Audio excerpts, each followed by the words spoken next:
His rough and tumble style has marked him as a local legend.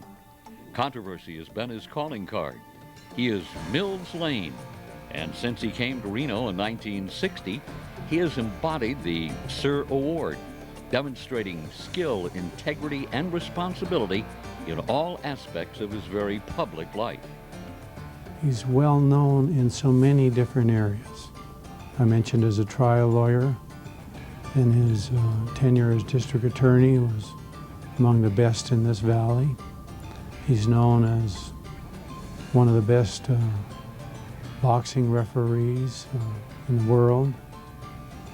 So he's very successful in such a variety of areas. Mills Lane, his life is an open book. What you see is what you get, and that's the way he wants it. The genial transplanted Southerner has become a Runyon-esque character, barking out orders from the judicial bench, taking verbal jabs at a defendant, or just taking time out at home with his wife Kay and their two sons, Tom and Terry. I think probably one of his biggest accomplishments and one of the things he's most proud of is his family and his sons. He takes a lot of pride in that. He kind of poo-poos off all those awards and everything hanging on his walls because he's earned so many of them over the years. Skill, integrity, responsibility. I think the word that would stand out of those three with Mills is integrity.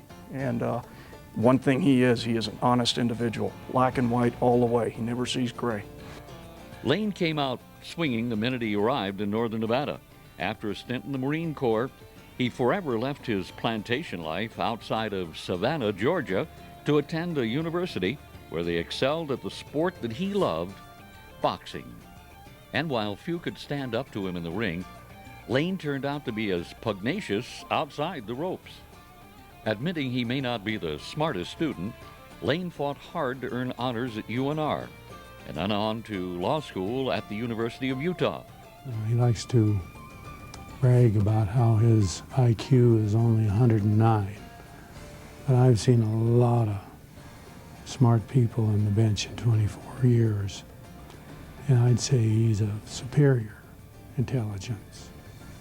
He returned to become an assistant county prosecutor who admitted he is somewhere to the right of Louis XIV when it comes to law and order. Back in 1973, I was a police officer for Reno and had just gotten out of the academy and wound up arresting 3 individuals for holding 2 couples hostage in an apartment out in southwest Reno. And we wound up crashing the door and taking these guys at gunpoint because they were all armed. And after we got them booked, I received my first subpoena, went up to the district attorney's office, and I was taken back to the conference room. And there was a long conference table in there, and there was another guy that's kind of short and about like I am on hairdo, sitting at the other end of the table. And I'd never met him before, and he looked up, and I was in uniform. And he said, "You my officer? You my officer? Come on in here." I said, "Yes, sir, I'm your officer in this case." And he says, "Well, I'll tell you what we're going to do. We're going to take these 3 gentlemen, we're going to give them a fair trial, then we're going to take them out, and we're going to hang the son of a bitches." And I was hooked. Ever since then, I've been hooked. Mills was one of the 2 people instrumental in getting me to go to law school. He hired me as a prosecutor, and I worked for him for several years in that capacity. After 8 years as the DA's chief prosecutor, he took his cause to the people, asking to be their DA. He won in a landslide, and the next term ran unopposed. Well, Mills has an aura of kind of country boy charm, but he has a frankness and a directness with the news media and therefore with the public that is remarkable. Mills will stand on the front steps of the courthouse, first as a district attorney, and say, "You know, I really fouled that up. Said, I was completely wrong on that, public, and I hope you'll forgive me for it." And the public is just charmed by that directness and by his willingness to admit that he fouled up. He is consistently voted the area's favorite elected official in area-wide polls. He now sits on the bench in the 9th District Court of Washoe County. He's a taskmaster, but his heart is there, and his heart is always there. I mean, he wants it done right. He wants you to do the right thing. He wants you to do the right thing for the people, and there's nothing phony about that whatsoever. His heart's always there. Maximum Mills is not all vim and vinegar.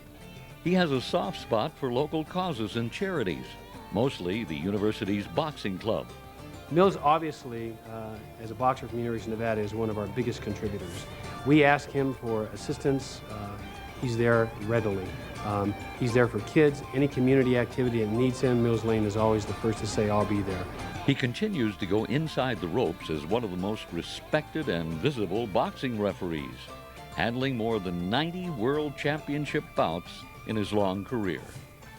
We seem to forget, because we've lived here all our lives, that we're a gambling mecca. We've got prostitution legal in the state. We've got all these big sins going that we're looked at from on the outside. And you have somebody like Mills who's got a real positive influence in national, international. It shows us in a different light here, and that has been tremendous, and it's right, in addition to the character of Mills Lane. In Mills' profession as a district judge and a professional boxing referee, Mills Lane is the most consistent and fair person that I know in any of those two professions. Well, like Mills, I'm originally a Southerner. And when two Southerners run into each other on a street corner on the West Coast, they size each other up very carefully. So Mills and I took a good hard look at each other, but the relationship has grown over a period of several years, and I think it's one based on trust, confidence in each other, and confidence in ourselves. He's a fine man. He may be a scion of the South, but he's a son of Nevada. Like the AGC, Mills Lane has been a building block for a better community. He's always backed up his tough talk with skill, integrity, and responsibility.